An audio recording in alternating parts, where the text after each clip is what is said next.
और कहने लगी सुरची, ओरे कमीन, अगर तूने पूर्व जन्म में जरा भी भगवान का भजन किया होता तो उत्तम की जगह तूने मेरी कोख से जन्म लिया होता। तूने भजन नहीं किया, तेरी किस्मत में ये राजगद्दी नहीं है। उसी समय भक्तों महाराज ध्रुव जो थे वो उठ करके रोते हुए घर के लिए चले हैं, लेकिन उत्तानपाद की हिम्मत नहीं बनी कि मैं अपनी पत्नी को रोक लें, ये जरा सा बच्चा इसे क्यों मार रही है। अब ध्रुव जो है रोते रोते माँ के करीब पहुंचे। माँ ने देखा, लाला तुम क्यों रोए, क्या हुआ, तुझे किसने मारा मेरे कुंवर। उसी समय भक्तों ध्रुव कहने लगे, मैया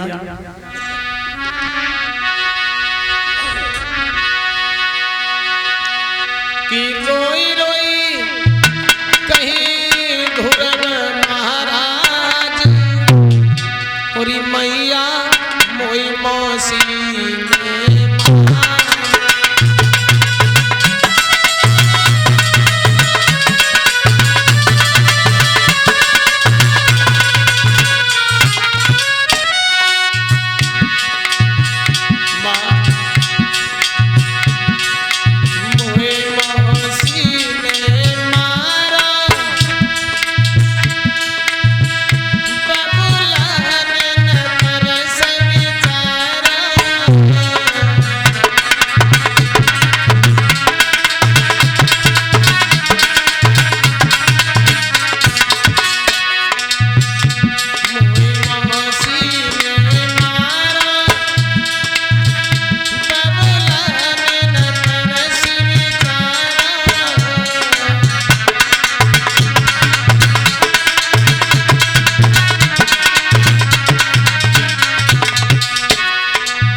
जवाब दिया, माँ मुझे मौसी ने मारा है, धकेला दिया, लेकिन माँ क्या करूं। तो माँ कहने लगी, लाला कोई बात नहीं है, माँ और मौसी में कोई अंतर नहीं होता है, घबरा क्यों रहे हो मेरे कुंवर। कहने लगे, माँ मुझे इस बात का दुख नहीं है कि मौसी ने मुझे मारा है, दुख केवल इस बात का है कि माँ मौसी मुझे मारती रही, लेकिन पिताजी के मुंह से कोई शब्द नहीं निकला, वो एकदम मौन बन करके मेरी, मैं पिटता रहा, वो देखते रहे, उन्होंने मौसी को भी नहीं रोका, एक शब्द अपनी लबज से नहीं कहा। एकदम से ये वचन सुने तो सुनीति के मुंह से ये निकल गया, महाराज जी कि अगर वो ते पिता होते लाला तो वो अवश्य तुझे गोद में बिठालते और मौसी मार रही तो तुझे बचाते। जो ध्रुव ने ये सुना कि तेरे पिता, ध्रुव कहने लगे, माँ इसका मतलब है मेरा पिता कोई और है, वो तो उत्तम का पिता है और इसीलिए मुझे मौसी ने मारा। मुझे ये बता माँ मेरा पिता कहाँ है, इतने दिन हो गए, अब तो मैं काफी बड़ा हो गया, लेकिन मैंने जब से जन्म लिया इस आंगन में तब से अपने पिताजी को नहीं देखा। मैया मुझे ऐसा लगता है कहीं तूने मेरे पिताजी को उठा करके कहीं भेज तो नहीं दिया। कहने लगी, नहीं लाला कोई बात नहीं, एक काम करो, मैं पड़ोस से माखन मांग करके लाई हूं, तू रोटी खा ले, भूख को है ना। माँ बातों में फैला रही है ध्रुव को। मैया बोली रोटी खाई ले और मैं दही मांग के लाई हूँ, तेरे पीछे ओ लाला में भूख से गई तड़प।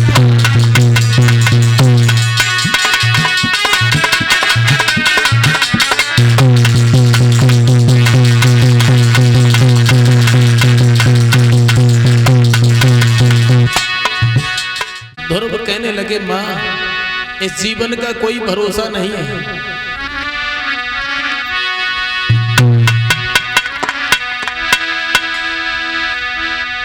सरकार एक बार मुझे अपनी गोद में ले ले भैया। अरे सुख दुख की जो कहरी सो चलती बिरिया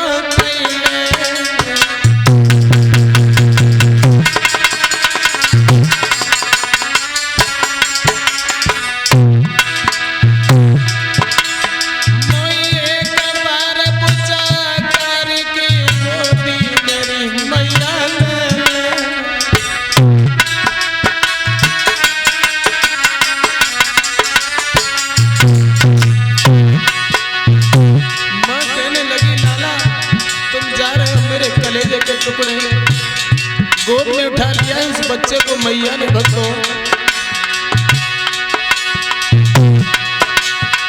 महाराज मात की फरियाई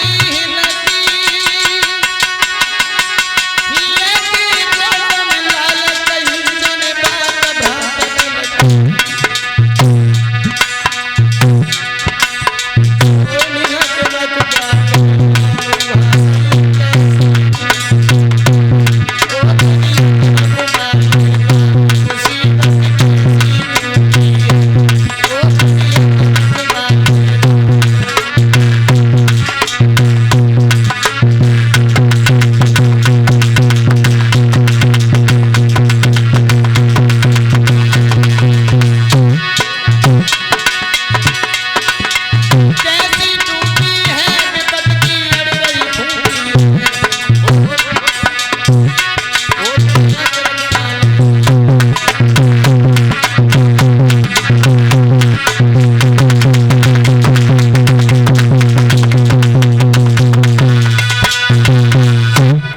जवाब दिया लाला नहीं मानते उसी वक्त तुम न जाओ। माँ ने बहुत समझाया है भक्तों लेकिन नहीं माने। ध्रुव अपनी माँ के कलेजे से लगने के बाद ध्रुव जब जंगल के लिए चले हैं और चलने लगे तो माँ खड़े होकर के बुरी तरह से रोने लगी। काफी दूर गली में भागी है बच्चे के पीछे। अंत में ध्रुव आगे निकल गए, एक मोड़ पड़ी, उसकी ओझल हो गई। जब दिखाई नहीं दिए तो माँ पछाड़ खा करके जमीन पर गिर गई। और भक्तों जिसका एक ही तारा हो वो घर से चला जाए तो माँ का ठिकाना कहाँ लगेगा। दुनिया में उसका तो कोई सहारा नहीं था, वही एक सहारा था और वो भी भगवान के भजन के लिए चला गया। कोई पता नहीं था उस माँ को मेरा लाल वापस होके घर पे आए, अर्थात नहीं आए।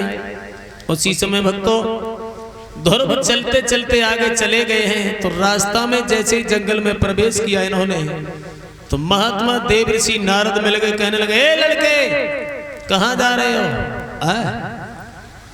क्या नाम है तुम्हारा और इधर जंगल में कहाँ जा रहा है तू? हम अपने पिता के पास जा रहे हैं। पिताजी के पास? हाँ। अरे मूर्ख बच्चे, कौन है तेरा पिता पहले तो ये बता। हमारे पिता? हाँ हमारे पिता वो हैं जो पिताओं के पिता हैं। अच्छा हाँ। अरे लाला कहिए। पिताओं के पिता हैं वो तो परमात्मा है और परमात्मा अच्छा ये बता पहले। कहिए।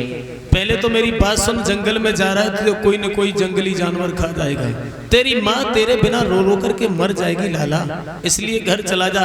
और तू पिताओं के पिता के पास जा रहा है। हाँ। तुझे पता है जंगल में मिल जाएंगे, देखा है तूने? मुझे किसी बात का डर ही नहीं है। अच्छा पहले ये बता। बोलो। तुझे भेजा किसने जंगल में? मुझे? हाँ। किसी ने नहीं भेजा, मैं अपनी मर्जी से आया। अच्छा मर्जी से आया है। हाँ। तो मुझे ऐसा मालूम पड़ता है कि तू जंगल में जा करके भगवान का भजन करेगा। जी। गुरु किए तीनों कभी? गुरु कैसे होते? गुरु पेड़ पे लटकते हैं, मसाले के बनते हैं कि धरती पे लुढ़कते हैं? अब तुम जय नहीं जानते हो? गुरु नहीं जानते कैसे होते? देखो लाला, बिना गुरु के संसार में कल्याण नहीं है किसी का। हाँ। कि बिना गुरु भवनिधि तरहि न कोई, चाहे विरंच शंकर सम होई। भजन करके तपस्या करके भगवान शंकर के बराबर क्यों न बन जाओ। और जब तक गुरु नहीं करोगे जीवन में तो तब तक तुम्हारा कल्याण नहीं हो सकता है। तो के देवर्षि नारद साथ में गए थे। उन्होंने ही अपने हाथ से ध्रुव के लिए बहुत सुंदर घास फूस की कुटी का निर्माण किया है। लेकिन ध्रुव उस कुटी में नहीं बैठे, एक बाहर ऊंचे से टीले के पास में बैठ के ऊपर एक वृक्ष था कैत का फल होता है परीक्षित महाराज, तो उसके नीचे बैठे हैं। 15 दिन तक भजन किया और करने के बाद आँख खुली तो एक देखा है कैत का फल पड़ा है, उसे उठाया, फोड़ा, खाने के बाद यमुना में 2 चुल्लू पानी पिया। पीने के बाद फिर लग गए भजन पर। धीरे धीरे बैठे रहे। 1 महीने के बाद जब ध्रुव उठे तो फिर पानी पिया, फिर बैठ गए। अंत में 3 महीना हो गए ध्रुव को तपस्या करते करते, लेकिन भगवान के दर्शन नहीं हो पाए। 3 महीने के बाद नेत्र खुले हैं, और जब नेत्र खुले हैं तो कैत की पत्तियों को उठाया, सूखी पत्तियों को हाथ पर रगड़ा और पंखी लगा करके जल पी करके बैठ गए। अब ध्रुव को बैठे बैठे 6 महीना हो गए। 6 महीने में जब लास्टवा दिन था महाराज, तो ध्रुव की आंख खुली। ध्रुव ने देखा कि भगवान के दर्शन आज भी नहीं हुए, मेरे पिताजी नहीं आए। अंत में ध्रुव ने अपने पैर के एक अंगूठे पर खड़े हो गए और ऊपर की ओर इस तरीका से दोनों हाथ जोड़ करके लंबी सी सांस खींचने लगे हैं। जब सांस खींचने लगे हैं तो जैसे ही सांस खींचा है महाराज ध्रुव ने, तो तीनों लोकों में महाप्रलय जैसी प्रतीत होने लगी। भगवान विष्णु बैठे हैं, लक्ष्मी जी पास में बैठी हैं, और जितने भी जीव जंतु थे इस धरातल के सभी, यानी जब सांस नहीं मिलेगी तो महाराज स्थिति क्या होगी। भगवान विष्णु ने अपने पार्षदों से कहा, तब तक देवर्षि नारद पहुंच गए और कहने लगे, नारद क्या हो रहा है भूतल पर। नारद ने कहा, और धरे रहो, तुम्हें यही पता नहीं है कि हमारा कोई भक्त हमें ध्या रहा है या नहीं ध्या रहा है। 5 साल का बच्चा है, तुम्हारी तपस्या कर रहा है। अगर तुम इसी तरीका से बैठे रहे तो सारे संसार का विनाश हो जाएगा थोड़ी देर में। जो ये सुना तो भाग करके भगवान नारायण गए हैं। महात्मा ध्रुव के करीब पहुंचे हैं, आवाज लगाने लगे हैं, ध्रुव आंखें खोलो, आंखें खोलो ध्रुव। लेकिन ध्रुव ने आंखें नहीं खोली। जो रूप देवर्षि नारद ने बताया था उसी रूप में उनका जो मन लगा हुआ था, वही चित्र उनके मन में फिट बैठा हुआ था, वो उन्हीं के दर्शन कर रहे थे।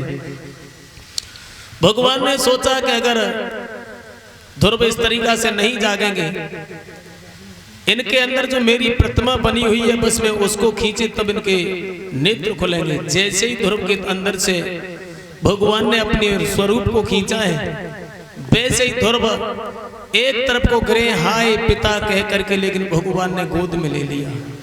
धन्य है परमात्मा की लीला। बोलिए वृंदावन बिहारी लाल की जय। जैसे ही महाराज गोद में लिया है महात्मा ध्रुव को, और भक्तों संसार की जितनी गोदियां हैं, जितने राज सिंहासन मंच हैं, उनसे सबसे सुंदर एक माँ की गोदी बताई गई है, एक पिता की, और परमात्मा की तो गोदी नसीब वालों को ही मिलती है। तो हमारी तुम्हारी किस्मत में नहीं है, वो तो जो भगवान के भक्त होते हैं उन्हीं को प्राप्त होती है।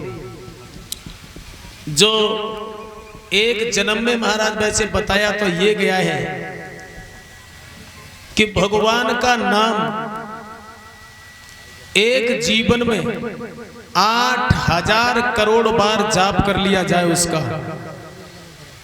तो उसे परमात्मा के दर्शन हो जाएंगे, उसकी वाणी अमृत हो जाएगी। अगर वो अपनी वाणी से कुछ किसी के लिए कहे तो वो हो सकता है। अगर जैसे ये बूंदें पड़ने लगी हैं और किसी संत महापुरुष ने कहा है बस रोक दे यहीं, तो वो रुक सकता है। यानी 8 करोड़ नाम जो नाम जप कर लेता है वो प्रभु को प्यारा हो जाता है भक्तों। तो ध्रुव ने 6 महीने में 8 करोड़ बार नाम नहीं जप करवाया था महाराज। उसका कुछ पूर्व जन्म का संस्कार था और उसकी माँ की तपस्या थी। जिस दिन से ध्रुव वन में तपस्या करने के लिए गए थे उस दिन से प्रमाण ये मिलता है कि माँ ने भोजन नहीं खाया था। और ना ही पानी पिया था, सिर्फ हवा का आहार करती रही। कुछ लोग ये कहते होंगे कि बिना भोजन पानी के कैसे जीवित रही। बाबा नंद और यशोदा के यहाँ से जिस वक्त भगवान श्याम सुंदर द्वार मथुरा के लिए चले गए तो महाराज बरसें बीत गई। ध्रुव को तो 6 महीना हुए, बरसों से बाबा नंद यशोदा के घर में भोजन नहीं बना था। वो भी जीवित रहे। अगर हम और आप किसी की आस में लगे हैं तो भूख प्यास तो वैसी चली जाती है महाराज, रहती नहीं है। तो उधर मैया जो है ध्रुव जो तपस्या कर रहे थे तो भगवान के दर्शन होते हैं। एकदम से भगवान की गोद में जब ध्रुव ने अपने नेत्र खोले हैं तो भगवान के चेहरा को टकटकी लगा करके देखने लगे, कहने लगे पिताजी आप बहुत निर्दयी हो, काफी दिन बाद तुमने मुझे दर्शन दिए हैं। उत्तम भैया कितना खुश रहता अपने पिताजी की गोद में, आज तुम घर पे होते तो मैं भी तुम्हारी गोद में बहुत खुश रहता। भगवान कहने लगे लाला कोई बात नहीं है, अब जो चाहे वो मैं आपको दूंगा। और वो एक साधारण पिता है, मैं उसके पिता का भी पिता हूँ। अब बताओ लाला ध्रुव तुम्हें क्या चाहिए? कहने लगे प्रभु मुझे कुछ नहीं चाहिए, सिर्फ आपके दर्शन चाहिए, आप मुझे मिल गए, यही एक लालसा थी मेरे जीवन की। उसी समय भक्तों ध्रुव जो है आज भगवान के चेहरा को देख रहे हैं नाना भांति से और अपने जीवन को धन्य कह रहे हैं कि धन्य है मेरी मौसी। मन ही मन में कह रहे हैं महाराज कि आज मौसी न मारती न मुझे मेरे पिताजी के दर्शन होते। अब इंद्र से इशारा किया है, करे इंद्र अपने ऐरावत को लेकर के आओ और ऐरावत पर हमारे इस नन्हे से ध्रुव को बिठाल करके उस अयोध्या में छोड़ करके आओ। आदेश की देरी थी भक्तों। इंद्र जिस वक्त ध्रुव को बिठाल करके लेकर के चले हैं, उधर गांव वालों ने सुना है कि ध्रुव तपस्या करके वापस आ रहे हैं। तो ध्रुव कहने लगे महाराज इंद्र अपने ऐरावत को नीचे बिठाल दो, मुझे पैदल चलना है। बोले क्यों? जवाब दिया मेरे बड़े बुजुर्ग आ रहे हैं, पैदल तो मुझे शोभा नहीं देता है, मैं भी इनके साथ में चलेंगे। तो इंद्र ने ऐरावत को नीचे किया है, उससे ध्रुव उतर करके पैदल सभी गांव वालों के साथ में चले हैं। तो सबसे पहले अपनी माँ के घर नहीं गए, मौसी के घर पर, क्योंकि मौसी का धन्यवाद कहने के लिए।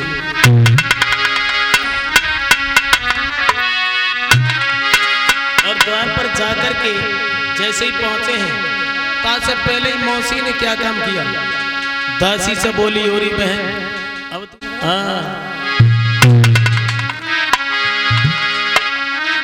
ध्रुव आवाज लगाने लगे हैं माँ कि माता दरवाजा खोला आई गो तेरो सौते मोलाल।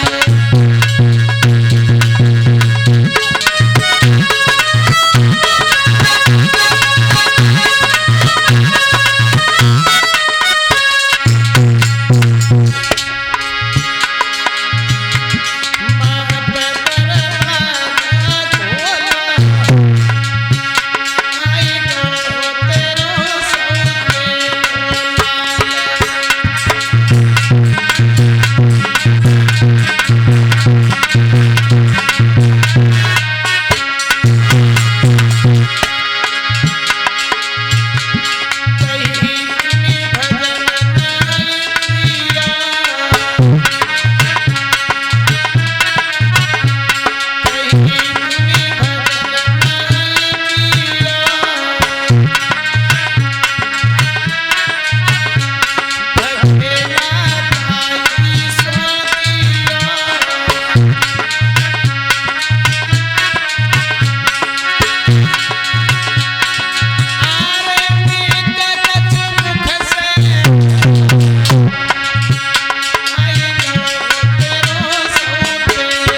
करके मौसी के दरवाजे पर आवाज लगी। भाग करके ध्रुव के पैरों के लिए भागी है मौसी। ध्रुव ने भाग करके अपने मौसी के हाथ पकड़ लिए, कहने लगे माँ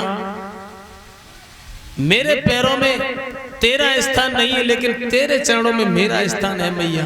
कहने लगी लाला मुझे क्षमा करना, मुझसे बहुत बड़ी भूल हो गई। ध्रुव कहने लगे मौसी भूल तुमसे नहीं हुई, हमसे हो गई, जो हम आपको गलत समझ बैठे। अगर तुम उस दिन मेरे एक चांटा नहीं लगाती, धकेला नहीं मारती, तो मुझे परमात्मा के दर्शन नहीं होते। मैया मेरी बुद्धि के किवाड़ तो तू नहीं खोले, एक चांटा ऐसा मारा उससे मुझे परमात्मा के दर्शन हो गए। और भक्तों आप लोग बैठे हैं, जब आप पढ़ते होंगे तो कभी कभी आपके अध्यापक जी ने या घर में पिताजी ने या बड़े भैया ने ऐसा चांटा लगाया होगा गुस्सा में, और उसी चांटे की वजह से बहुत से बड़े बड़े अधिकारी ऑफिसर अफसर बन गए, क्योंकि उनके चांटा लग गया, गाल पे नहीं हृदय में जाकर के लग गया। तो ये होना चाहिए। लेकिन आजकल तो चांटा अगर लड़का में या काऊ ने पिताजी ने या भैया ने लगाए दो तो महाराज घर से ही चले जाते हैं, फिर उनके ढूंढा बनता है। लेकिन ऐसा नहीं होना चाहिए। हमें अपनी बुद्धि पर जोर लगाना चाहिए कि ये चांटा हमारे क्यों मार रहे हैं, वो हमारे अच्छे के लिए कर रहे। कोई भी पिता, कोई बड़ा भाई, कोई माँ ये नहीं चाहती है कि हमारी संतान बिगड़ जाए। हर किसी की यही इच्छा होती है कि हमारे जो संतान है अच्छे रास्ते पर चले, अच्छे तरीका से पढ़ाई करे, आगे चल करके हमारे पुरखों का नाम रोशन करे। लेकिन आजकल के नए नए जो लड़का हैं वो समझते नहीं हैं। चलो छोड़ो, थोड़ा समय नहीं है आज, क्योंकि अभी कथा और पड़ी है। इधर ध्रुव महाराज मौसी के करीब से जब अपनी मैया के द्वार पर पहुंचे हैं तो देखा है मैया रो रो करके अंधी हो गई थी। और मां जब अंधी हो गई भक्तों तो देखा, भाग करके ध्रुव ने मैया के चरणों में गिर पड़े। ध्रुव ने आवाज लगाई मैया, लेकिन मां की आवाज, मां ने लाला की आवाज को पहचान लिया। भक्तों जैसे ही पहचाना कहने लगी लाला तू आ गया। एकदम से ध्रुव को उठा करके गोदी में भर लिया, कहने लगी लाला तेरे बिना मुझे संसार में कुछ नहीं दिखाई देता है। अब तुम आ गए कोई बात नहीं, लेकिन ये बता तुझे भगवान के दर्शन हो गए या नहीं हुए? बोले माँ मुझे भगवान के दर्शन हो गए, बहुत सुंदर थे भगवान। कहने लगी लाला कोई बात नहीं है। अब हाथ फिरा रही है, टटोल टटोल करके देख रही है ध्रुव को, मेरा लाला कहीं लट तो नहीं गया, थक तो नहीं गया। लेकिन जंगल में भैया कुछ खाने के लिए नहीं था परीक्षित महाराज। लेकिन जो भगवान के भक्त होते हैं वो तो कुदरती स्वस्थ बने रहते हैं। अब क्या हुआ भैया, कहने लगे ध्रुव ने देखा मैया तू हाथ फिरा रही है, मुझे मालूम ऐसा पड़ता है तुझे दिखाई नहीं देता है। सोई माँ की आंखों से आंसू निकलना शुरू हो गई, ध्रुव के चेहरा पर गिरने लगे। ध्रुव ने देखा माँ के चेहरा को तो फूंक लगाई भगवान का नाम यानी ध्यान करने के बाद में, वैसे ही माँ के जैसे नेत्र थे वैसे नेत्र हो गए। माँ ने कहा लाला मुझे विश्वास नहीं है तुझे भगवान के दर्शन हुए या नहीं हुए। उसी समय ध्रुव कहने लगे मैया तुझे विश्वास नहीं है तो सुनो। जैसे ही ध्रुव को ये वचन दे चुके थे भगवान, जब तुम बेटा बुलाओगे तब मैं हाजिर होऊंगा।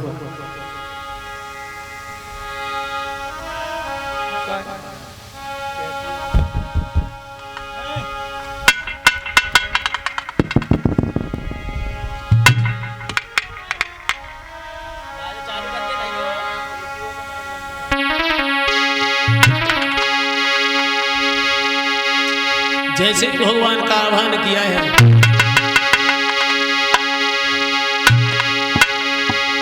चतुर्भुजी पर नाथ छत में ठाड़े,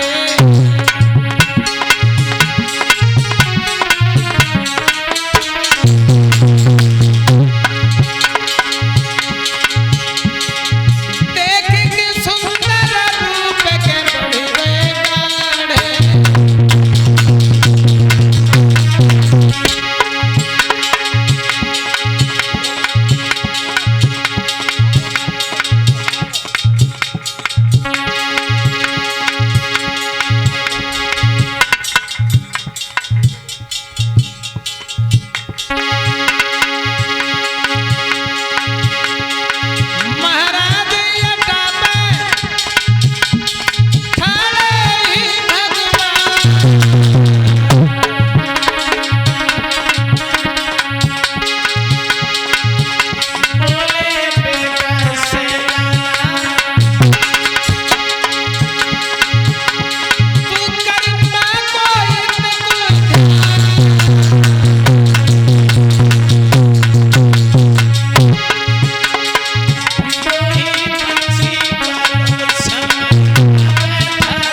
कला में डर लगत हुआ भाई मोहल्ला में तो ठीक है। हाँ, इधर भगवान ने दर्शन के लिए ध्रुव से कहा प्रकट हो गए दीन बंधु। माँ से कहा माँ दर्शन करो, परमात्मा सामने खड़े हैं। और उत्तानपाद महारानी सुरची और जनता के लोग काफी खड़े हैं, लेकिन किसी को दर्शन नहीं हो रहे परमेश्वर के। महारानी सुरची और ध्रुव को दर्शन हुए हैं और उत्तानपाद इस तरीका से देखते कभी सुरची देख रही है, कहने लगी लाला मुझे तो दर्शन हो ही नहीं रहे, लेकिन सुनीति को दर्शन हो रहे हैं, सुरची को नहीं हो रहे और किसी अन्य लोगों को नहीं। लेकिन भगवान तो उन्हीं दर्शन देते हैं जिनका हृदय पवित्र होता है, मन साफ स्वच्छ गंगा जल की तरह से होता है। और हमारे अंदर पहले से ही भंगार भरी है, चुगली बुराई चोरी डकैती पता नहीं क्या क्या करते हैं, तो भगवान ऐसे कभी किसी को दर्शन नहीं देते हैं। चलो बोलो सही। तो भगवान की तो महिमा ही निराली है, वो उन्हीं को दर्शन देते हैं और वो उन्हीं भक्तों का साथ देते हैं जो निष्पक्ष निस्वार्थ, अपने लिए नहीं, जो हमारे संत भगवान बैठे हैं। ऐसे संत जो मानव कल्याण के लिए भजन करते हैं, तपस्या करते हैं, हवन यज्ञ करते हैं। लेकिन आजकल बात आ जाती है तो बोलना पड़ता है। आजकल के संत आप लोगों ने देखा है, कल भी बोला था, गाड़ियों में घूम रहे हैं, 5-5 हजार के जूता पहन के घूम रहे हैं महाराज, और रोजाना गाड़ियां चेंज करते हैं। कभी वो हवन यज्ञ नहीं करते, जनता को लूट लूट करके खाते। वो कहते हैं कि मेरा वो पंथ है, मेरा वो पंथ है, लेकिन जो सच्चा पंथ है उस रास्ते पे कोई चलने वाला आज संत दिखाई नहीं देता। ये ढोंगी है। संत तो वही होता है, संत के दर्शन हमारी और तुम्हारी किस्मत में नहीं है। संत तो अंत ही है महाराज। अगर संत के दर्शन हो जाए महाराज जी, जीवन धन्य हो जाता है हमारा और आपका। लेकिन सत्य के रास्ते पर चलने वाले संत होते हैं, और पहले के जो हमारे संत थे वो मानव कल्याण के लिए, अपने लिए नहीं, समस्त संसार के कल्याण के लिए जंगल में हवन यज्ञ किया करते थे, तपस्या किया करते थे। लेकिन आजकल के तो संत ऐसे कि दुनिया मर जाए और सब कुछ हमें मिल जाए। क्यों महाराज? ऐसे ही है। बड़े आपकी जो बड़े बड़े गाड़ियों में घूम रहे हैं, जिन्होंने अलग अलग नए नए धर्मों की नींव रखी है, उन संतों की बात कर रहा हूँ। देखा है, कोई जेल में चढ़ रहे हैं, कोई रेल में चल रहे हैं, कोई कहूँ पड़े, कोई पता नहीं है कहाँ है। अब क्या हुआ, जब दर्शन हुए हैं तो भगवान ने कहा बेटी आप हमसे वरदान मांग लीजिए। तो कहने लगी प्रभु मुझे कुछ नहीं चाहिए वरदान में।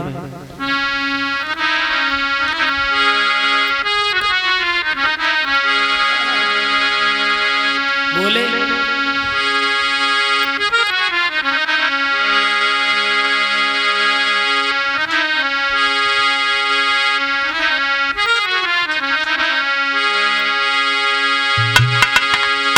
जब छत पर खड़े हैं भगवान, वहां से नीचे उतर करके आए हैं।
भगवान ने कहा हमसे वरदान,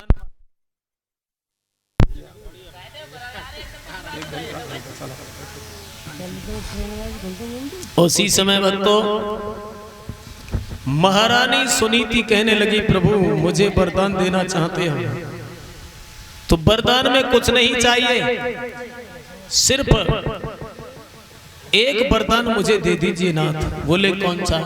तो बोली है मैया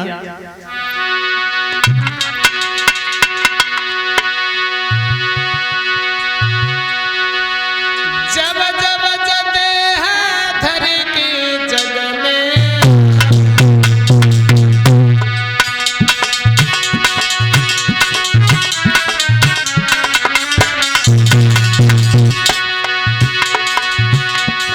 मोई जेही स्वाद मिले के बेटा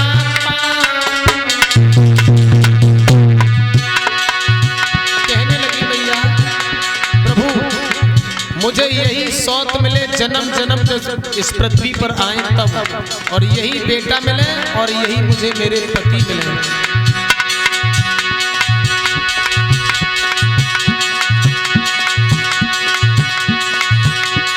महाराज के भगवान ने बेटा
भगवान दर्शन देने के बाद वहां से चले जाते हैं। अब भैया बड़े आनंद के साथ में सभी लोग रह रहे हैं। कुछ समय व्यतीत होने के बाद में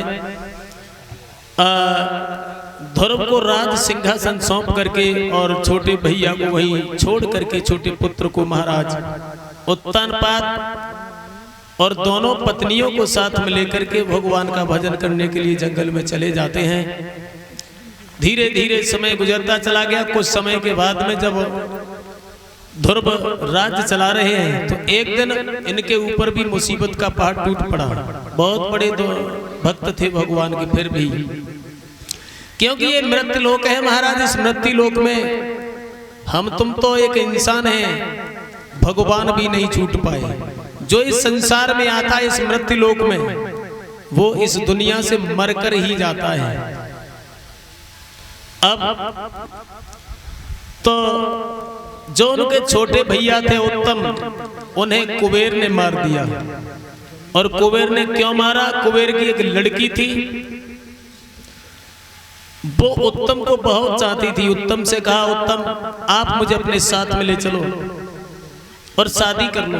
कहने लगे नहीं, जो भी करेंगे मेरे बड़े भाई करेंगे, मैं उनकी बिना इजाजत के तुमसे विवाह नहीं कर सकते। कहने लगी नहीं, अगर तुम मुझसे विवाह नहीं करोगे तो मैं तुम्हें श्राप दे दूंगी और तुम भस्म हो जाओगे।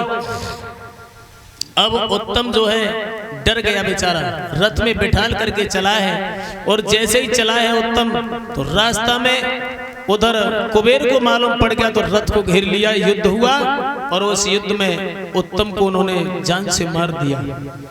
इधर ध्रुव ने सुना है कि मेरा भाई मारा गया, तो बदले की भावना लेकर के खड़े हुए हैं। तब तक देवराज इंद्र आ गया, कहने लगा रे ध्रुव, तुम्हें ये बदले की भावना शोभा नहीं देती है, तुम भगवान के भक्त हो और उत्तम का समय था इसलिए वो चले गए। और